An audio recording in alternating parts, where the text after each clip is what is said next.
My name is Ryan Hanley. I'm a professor of political science at Boston College, and I've been teaching for Hertog for, I think I can say now, over a decade. I'd have to do the exact math, but I think I'm probably around year 10, maybe year 11, somewhere in there, I think.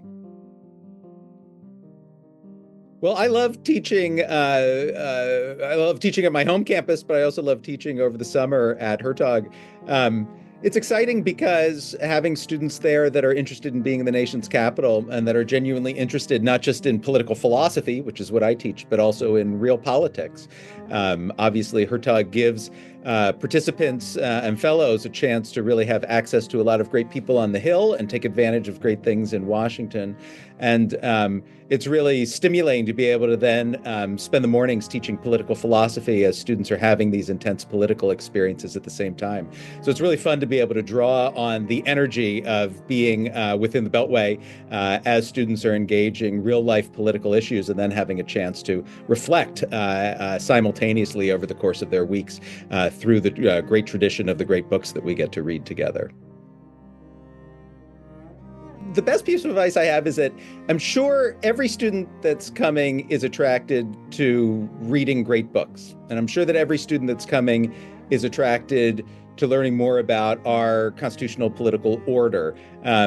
I would say that those two things are shared by everybody that is eager to come to the program.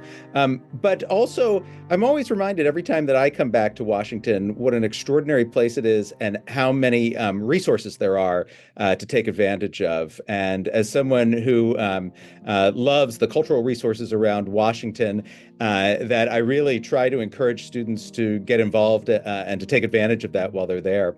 We organize yearly. This has now become a tradition, and I hope that may it long continue. We have a lot of fun organizing, for those who wish, a run around the mall where we get to visit, usually in the passage between 15 and 20 pieces of public art and various sculptures, statues, memorials, and to talk about their political significance as well as their artistic excellence. So that's one way that I try to get students excited about seeing how the environment of DC isn't just about the people there, but it's also an extraordinary place. So I hope that students that come get excited for that. It's kind of like the third leg of a fantastic program. Hopefully they're there for partially the great politicians, hopefully some of the great teachers, and also just being in such an extraordinary place with so many great resources. It's really a charmed way to spend a summer. I wish we had it back when I was a kid.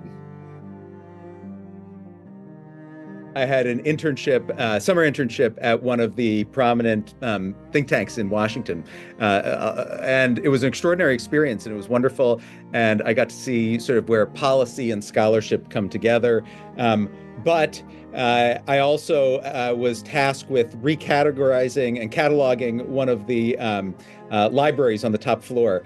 And I discovered that some of my happiest moments that summer were reading Adam Smith's other great masterwork, The Theory of Moral Sentiments.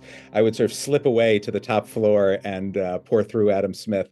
And then I found myself loving that so much that it occurred to me that maybe my real future lay in continuing to study political philosophy rather than trying to become a think tank policy expert. And the rest, as they say, is history. So the course is based around this remarkable year and readings from this remarkable year. I mean, the for Americans, of course, the number 1776 just has profound resonance, and one instantly thinks of the great events of the Revolution and the Declaration, and we do read the Declaration. But for students of political philosophy, 1776 really has a legitimate claim to being perhaps one of the greatest years ever for political philosophy. Jefferson notwithstanding, you also get two of the truly great works of the Enlightenment. One is Adam Smith's Wealth of Nations, published in 1776, and another is Gibbon's History of the Decline and Fall of the Roman Empire. These are two landmark works, massive tomes that we won't read all of in our course, just selections. But those both come out in the same year as the Declaration, of course, it invites the question of what do these things have to do with each other? I think the answer is a lot. And as it turns out, those aren't the only works that are published. Others, among the other big names that published major works, Tom Paine, Jeremy Bentham, Richard Price. We read these too to see how their reflections bear upon some of the canonical treatments, and also a couple of lesser-known authors. Phillis Wheatley is the first Black woman poet ever to have been published in Western civilization.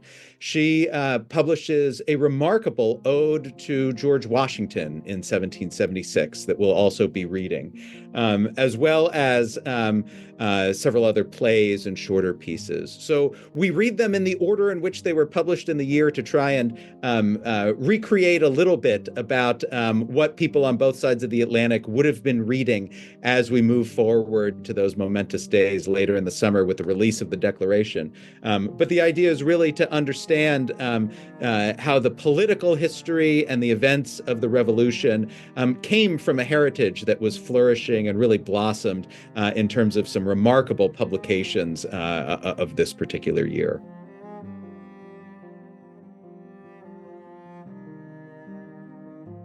Adam Smith today is famous as the founding father of capitalism. And most people who encounter The Wealth of Nations tend to encounter especially the fundamental arguments of the first book of The Wealth of Nations regarding the division of labor and the ways in which specialization can be beneficial to consumers by lowering costs.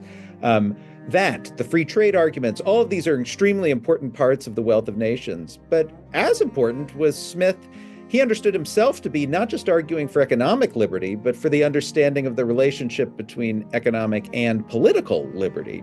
And Smith saw in European history these two things as very closely related. One couldn't have political freedom without economic freedom. And he traces this through the end of feudalism into early modernity.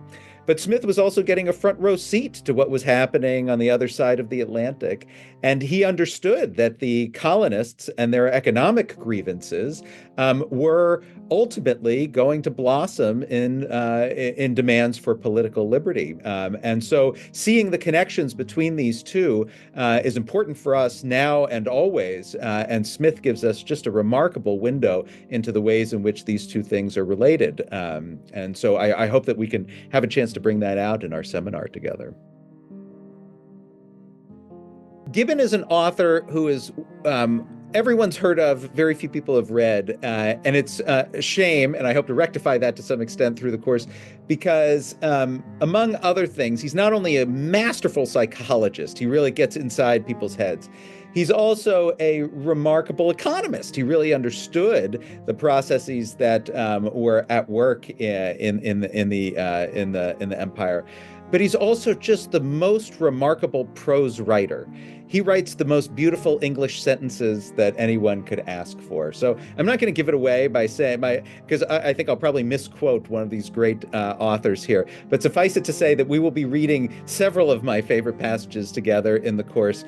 And if nothing else, one will come away thinking that, boy, if only I could write like that. And AI ain't got nothing on Mr. Gibbon. So I really look forward to exploring his prose style in addition to his brilliance as a historian more generally.